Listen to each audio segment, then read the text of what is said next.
Estás escuchando Radio Libertad Total. Porque el Señor es el Espíritu, y donde está el Espíritu de Dios, allí hay libertad.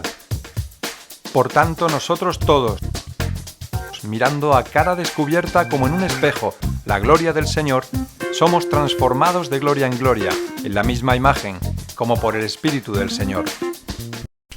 Bien, amigos, seguimos adelante con el programa y por fin tenemos ya a Conrad Rovira, pastor de Madrid, pero aunque tiene un apellido, me parece que es de aquí, de Cataluña, ¿no? Sí, mi familia, tengo parte lejana de Gerona, otra parte de Lérida, y por temas de la guerra civil y del amor, pues al final unos se quedaron en un lado y otros en el otro. Bueno, eso yo creo que nos ocurre en general a la mayoría de la gente, ¿no? Bien, pero Conrad, gracias por darnos la oportunidad de escucharte. Tú eres, yo tengo entendido, eres judío, ¿no? Pues sí, soy judío porque mi familia viene de una familia conversa, que en el año 1381 hubo un gran progromo allí en Gerona y mataron a cerca de 2/3 de la comunidad y un tercio se obligaron a convertirse. Perdona, Conrad, ¿en qué año fue eso? En el 1381, si no me equivoco.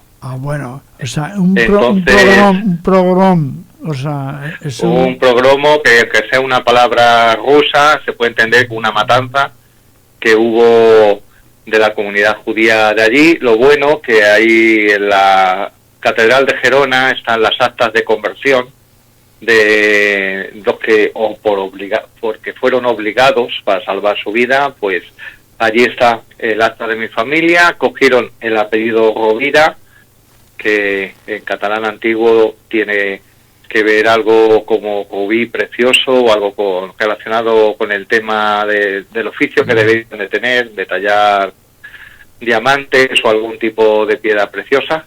Y luego ya más adelante, ya cuando empecé a entrar en los caminos de la fe y empecé a despertarse en mí el deseo de conocer mis orígenes y conocer la cultura judía, aprender hebreo bíblico, aprender hebreo moderno, pues hubo una etapa de mi vida en la que quise llevar una vida del estilo judío. Pasé por un tribunal rabínico, me aceptaron en el tribunal rabínico y demás, y por cuestiones de fe, verdaderamente, y sobre todo por haber tenido un encuentro personal con Jesús, con Yeshua, pues con Jesucristo, pues entonces decidí que lo que llenaba mi alma no eran unas tradiciones o una cultura, sino que llenaba mi fe es una relación personal con ese Mesías que Dios mandó para judíos y para gentiles.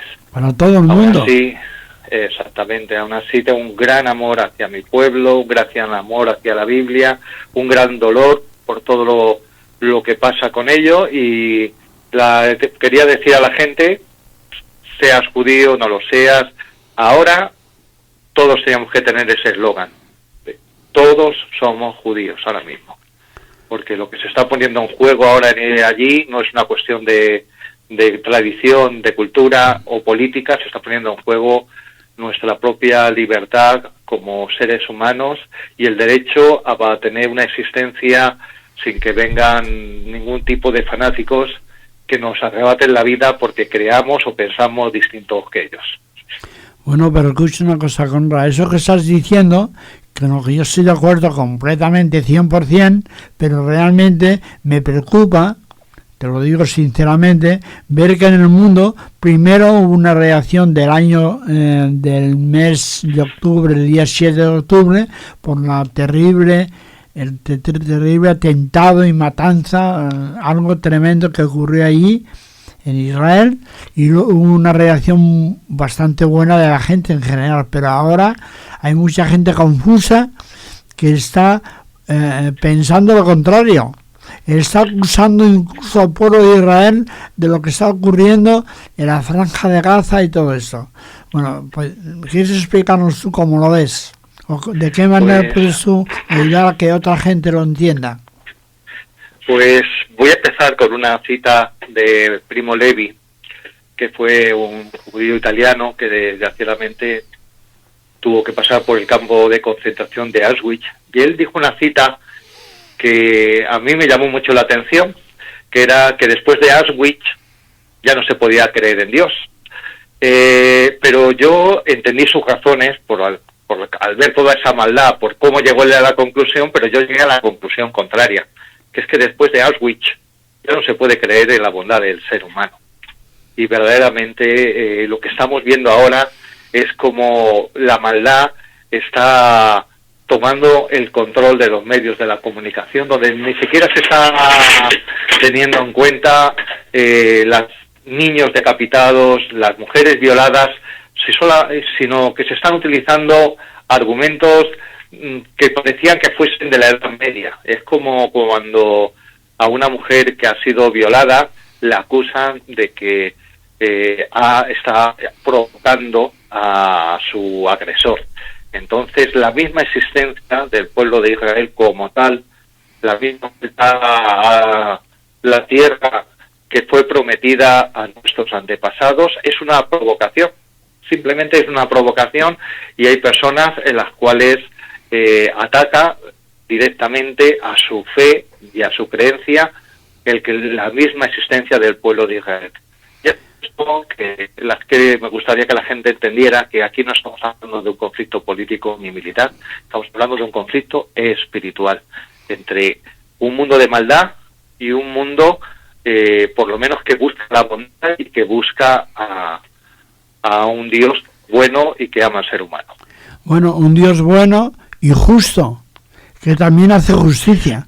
Por eso yo creo que es importante, que lo estábamos comentando antes en el programa, de que Dios trabaja para que nosotros le conozcamos su amor, su misericordia y su fidelidad.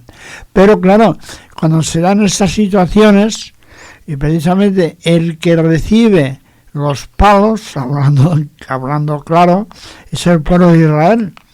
Bueno, de hecho, has empezado hablando, Conrad, Pastor Conrad, sí, para que nuestros amigos sepan de qué hablan. Has empezado hablando de lo que ocurrió con tu familia en ¿qué año era? 1300 y pico. 81. Entonces, ¿podían dar un recorrido así rápido de las persecuciones que han padecido los judíos en España? Después fueron expulsados de España en el siglo, déjame que te diga el año 1492. Eso lo estudié en historia yo, imagínate. Entonces, y después, ¿cuántas persecuciones han sufrido hasta llegar ahora a tener su propio Estado de Israel, tal como dice la Biblia, la palabra de Dios? Ahí están, en Israel, desde el año 1947. Fíjate que hay un versículo que dice la Biblia, que dice que por medio de tus juicios los hombres aprenden justicia. Y esto que está pasando desde el 7 de octubre, pues está teniendo unas consecuencias muy grandes en el mundo judío, en el mundo árabe musulmán y en el mundo gentil pseudo cristiano o de cultura cristiana. Una, porque la sociedad israelí verdaderamente está conmocionada por lo que ha recibido. Había cierta confianza excesiva en la tecnología, en los líderes, en el ejército, y no una confianza real y auténtica en aquel que es el que puso nombre a Israel, que no fue un Estado. El que puso nombre a Israel fue el Dios que eligió a este pueblo, tal vez el más pequeño de todos los pueblos, para ser el canal, para traernos su palabra y traernos al Mesías. Entonces, a través de esta grandísima desgracia, pues va a haber muchos que van a empezar a mirar a Dios y a buscar al Creador.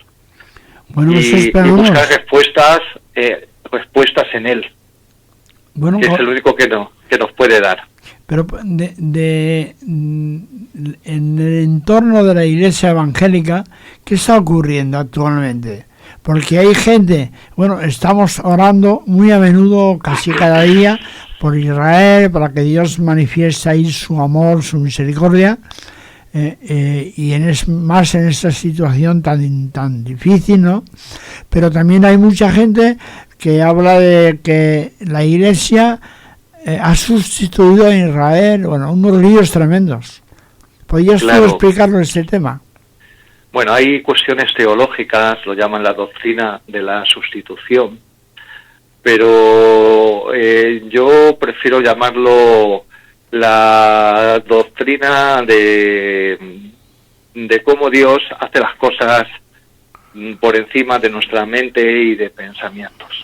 Dice la palabra que de los dos pueblos hizo uno. Entonces, ¿quién es el pueblo de Dios? Aquellos que siguen la fe de Abraham, es lo que dice la palabra. Y Abraham creyó a Dios. La Biblia, la palabra de Dios. Exactamente, y Abraham creyó a Dios y Dios le dio la justicia por la fe, que es lo que predicamos en todas las iglesias evangélicas. Entonces,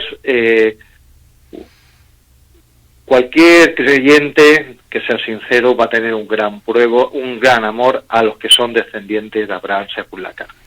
Ahora bien, ¿qué es lo que está pasando? Por un lado hay un gran apoyo en muchas iglesias espiritual, de oración a Israel, pero también me gustaría decir que hay muchos creyentes árabes que también están sufriendo. Y eso como personas que aman la misericordia y que queremos que también los hijos de Ismael, los árabes, tengan ese encuentro con Dios, tenemos que animarles también a orar. Por ejemplo, cuando cayó esta bomba en el hospital, pues poca gente sabe que ese hospital, aunque tenga un nombre árabe, era un hospital evangélico. La bomba que cayó no era una bomba israelí, era una bomba de los propios de Hamás, pero había venido mucha gente ahí a refugiarse, buscando de alguna manera que sus vidas fuesen protegidas. Yo una de las cosas que más me han parecido interesantes de todos los vídeos que he visto son vídeos de árabes hablando de cómo se han desengañado de toda la propaganda que había en contra de Israel. Y eso me ha parecido muy interesante, porque algo está pasando también en el mundo árabe, aunque no lo digan. Gente que verdaderamente está enfadada con el fanatismo de esta gente de Hamás, gente que vive en Gaza gritando que los culpables de hecho son el fanatismo de esta gente. Entonces también tenemos que, como creyentes, orar por todas esas personas que de alguna manera puedan encontrar la luz en medio de toda esa oscuridad, porque Dios también tiene misericordia para los hijos de Ismael, y Dios quiere también hacer de ellos parte de su pueblo por medio de la fe en Jesús. Claro que sí. Además, precisamente yo he tenido oportunidad de experimentar y comprobarlo en Israel, precisamente en el ministerio del pastor Tom Hess, que lleva muchos años trabajando ahí, pues allí trabajando con judíos que se han convertido al Señor Jesucristo, con árabes, con palestinos, con todo el mundo, o sea, pero de una forma fuerte y genuina. Por eso así lo he conocido yo. Y entonces, y doy gracias a Dios porque me permitió conocer la realidad de una forma muy completa, ¿no? Y yo creo que en la Biblia habla, que yo recuerde ahora, en Romanos, el apóstol Pablo nos habla de que Dios ha permitido todo esto para provocar a celos a los judíos. Y realmente, porque los judíos se dan cuenta que a pesar de haber tenido la palabra de Dios y la Biblia y todo eso, pero realmente ahora es cuando están empezando a darse cuenta de la realidad y muchos se están arrepintiendo. Ya hay miles de judíos que han conocido al Señor Jesucristo y han nacido de nuevo. Entonces tú podías hablar sobre este punto, porque es una experiencia tuya personal, ¿no? Piensa, Conrad, que este programa lo escucha mucha gente que está más bien resentida y decepcionada del catolicismo, Por eso, Claro. para que tú hables a su corazón y les hables de lo que ocurre cuando una persona nace de nuevo y conoce al Señor Jesucristo. Pues yo que he participado de las dos tradiciones, por nacimiento, por cultura, dentro de lo que es la tradición católica, por elección, por tradición, por búsqueda de todo lo que es la tradición judía, y verdaderamente yo oro en hebreo, leo la Biblia en hebreo, conozco todas las tradiciones, pero algo que marcó mi vida fue un encuentro Entonces, con Jesús. no te y con el preocupes, Espíritu. Conrad, no te preocupes si tienes tos, porque sé que así sos un poco constipadito, ¿vale? Venga. Vale. Un encuentro con Jesús, con un Jesús vivo y real, no el Jesús simplemente histórico o el Jesús de la letra, y sobre todo un encuentro con el Espíritu Santo. A mí verdaderamente fue algo que transformó mi vida. Es decir, esa promesa que Dios dio a través de las Escrituras de dar un nuevo corazón, de dar una nueva mente, de poner su ley en nuestros corazones, de que Dios íbamos a ser habitación de Dios, no simplemente algo que iba a estar ahí lejano en un templo, en un lugar santísimo.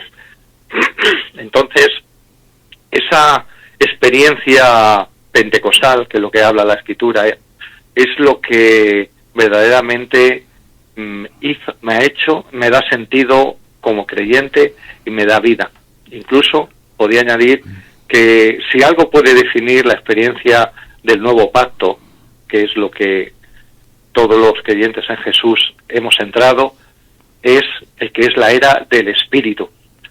Y eso es algo que le da sentido a todo. Hace que nuestras alabanzas estén vivas, que ores y que sientas que Dios te responda, que leas las Escrituras y veas que Dios te habla a ti. Y yo creo que es ahí donde nace el celo en aquellos que solamente conocen la letra.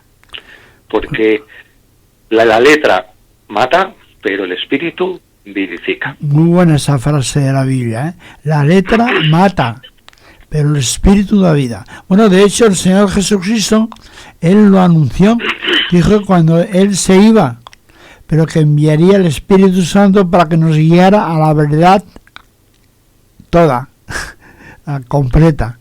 Por eso, la experiencia con el Señor Jesucristo, la fe en el Señor Jesucristo, no tiene que ver con practicar una religión, sino con creer su palabra y vivir esa relación íntima, profunda con el Espíritu Santo. Tú podías tratar de explicar, Conrad, te meto en un lío, lo sé, sí, pero es tratar de explicar para que mucha gente que nos escucha de eso no entiende mucho, pero sin embargo se hace un lío. A ver, ¿qué es esto de que Dios Padre, Dios Hijo, Dios Espíritu Santo? O sea, es explicar el tema de la Trinidad, ¿no? Pero ¿de qué forma lo podías explicar para nuestros amigos que nos están escuchando?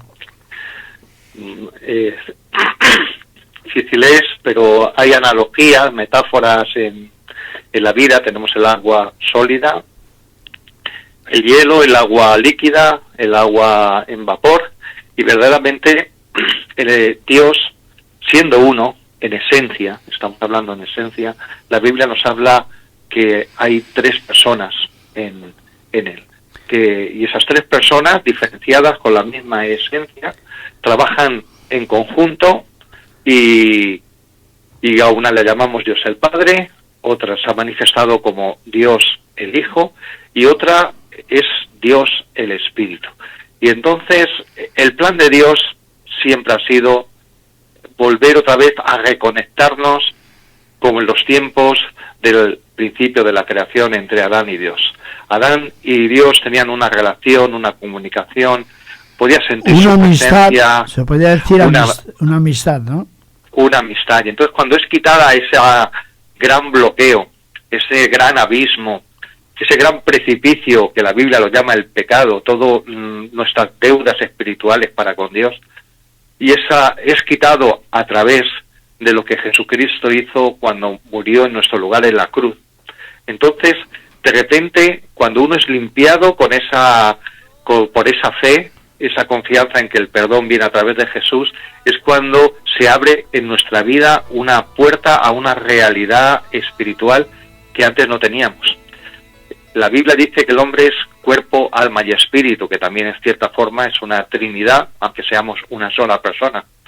Pero hay una área en nuestra vida que cuando no conocemos a Dios está bloqueada. Es como una habitación que es el espíritu, y aunque tenemos sensibilidad hacia el mundo espiritual, porque podemos sentir que hay algo más ahí, pero hay como algo, como un tapón ahí bloqueando. Cuando ese tapón es quitado, de repente podemos tener acceso a una percepción espiritual de un mundo de bondad, de un mundo de bien, de un mundo donde está Dios hablando, ¿no? Donde un mundo, un mundo de justicia. Exactamente, un mundo de justicia que es la que hace que nuestra vida sea cambiada y transformada. Lo que tuvieron los primeros cristianos. Muchos eran judíos, muchos estaban llenos de oraciones religiosas, de tradiciones, eran capaces de citar la Biblia en hebreo, en distintas partes, pero cuando Jesús oraba, algo veían, algo distinto. Ellos se sabían oraciones de memoria, pero cuando Jesús oraba veía que había una comunión y había una respuesta. Tal vez esos sean los celos que hemos estado hablando antes, que dice la palabra. Esos celos, el ver que hay personas que han sido reconectadas con Dios a través de Jesús, y que eso viene no por una religión y tradición, sino que viene por una fe viva, en alguien vivo, en una obra viva, que es lo que Jesús hizo por nosotros. Conrad, creo que sería muy bueno para terminar la entrevista que tuvieras un tiempo de oración, especialmente para las personas que no conocen al Señor Jesucristo y que necesitan tu oración para que, con la ayuda de Dios, tomar esa decisión de arrepentimiento. Amén. Bueno, pues lo primero es humillarnos delante de Dios, reconocer que le necesitamos, reconocer que Él tiene razón, que nosotros estamos equivocados, y pedirle que todas aquellas cosas que hemos hecho en contra de Él, las que somos conscientes, las que sabemos por los 10 mandamientos que son cosas que a Él le desagradan, pero también todas las que somos inconscientes de ellas, que Él las perdone por medio de Jesús. Y yo quiero orar, pedir que toda la gente que nos está escuchando tenga un encuentro con Jesús, que el Espíritu Santo empiece a ministrarles allá donde están, que abra los ojos espirituales de sus vidas, que quite toda la oscuridad que le impide acercarse a Dios, y pido, Señor, que tu Espíritu Santo les empiece a ministrar ahora. Trae convicción de pecado, trae convicción de tu justicia, trae convicción de tu juicio, y te pido que despiertes el hambre de Dios en muchas de las personas que han escuchado este mensaje, y que pronto, Señor, las veamos andando en tus caminos, siguiéndote, haciendo tu voluntad. Todo esto te lo pedimos en el nombre de Jesús. Amén. Pues muchas gracias, Pastor Conrad. No has explicado en qué lugar tenéis la congregación, en Madrid. Estamos en Madrid, en una iglesia que se llama Tabernáculo Evangélico de Getafe, ahí en Getafe, a 12 kilómetros de Madrid capital, y un lugar donde buscamos tener ese encuentro con Dios y reconectar a todos aquellos con Dios y con sus caminos y su voluntad. ¿Hay un metro cerca? Pues tenemos el Metrosur Conservatorio, que es una de las líneas periféricas de Madrid. Tenemos la Renfe, Getafe, sector 3, y nada, pues los domingos a las 5 la enseñanza, a las 6:30 tenemos el culto, y todos sois bienvenidos, y vais a ser recibidos con mucho amor. Solo falta una cosa, el teléfono, el móvil. Y el teléfono tenéis el 653-743696, repito, 653-743696. 3696. Y en las redes sociales, pues ahí me podéis encontrar como Conra, con K, Rovira, ahí en Instagram, en TikTok, en YouTube, y ahí vais a poder conocer más acerca de mí y de nuestra iglesia. Pues Conra, muchas gracias y hasta la próxima. Hasta la próxima, un saludo a todos.